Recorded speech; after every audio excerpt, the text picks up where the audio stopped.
ఏంటి ఇండియాలో మరోసారి లాక్డౌన్ వచ్చే అవకాశాలున్నాయా? ఫైనల్గా కరోనా పోయింది అని ప్రపంచం అంతా ఊపిరి పీల్చుకుంటుంటే 5 ఇయర్స్ తర్వాత చైనాలో మళ్లీ ఒక వైరస్ పుట్టింది. దీని పేరే హెచ్ఎంపీవీ అంటే హ్యూమన్ మెటాన్యూమో వైరస్. చైనాలో ఇప్పుడు ఈ వైరస్ చాలా వేగంగా స్ప్రెడ్ అవుతుంది. దీని లక్షణాలు చాలా వరకు కరోనా వైరస్తో పోల్చినప్పటికీ ఒక సీజన్ ఫ్లూ అన్నట్టుగా చెబుతున్నారు.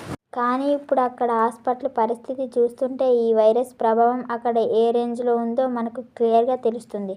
నెక్స్ట్ 5 వీక్స్లో ఈ వైరస్ ఇండియాకు కూడా స్ప్రెడ్ అయ్యే అవకాశాలు ఉన్నట్లు చెబుతున్నారు. ఈ వైరస్ సిమ్టమ్స్ వచ్చేసి fever, runny nose and the కాజు.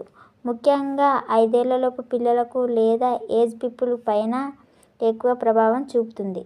వైరస్ను సోకిన వారు దగ్గినప్పుడు, తుమ్మినప్పుడు లేదా ఆల్రెడీ వైరస్ వచ్చిన వాళ్ళు టచ్ చేసినప్పుడు ఒకరి నుంచి ఒకరికి స్ప్రెడ్ అవుతుంది. ఇప్పటి వరకు స్పెసిఫిక్ క్యూర్ కానీ లేదా వ్యాక్సిన్ లేవు. Please like, share, subscribe.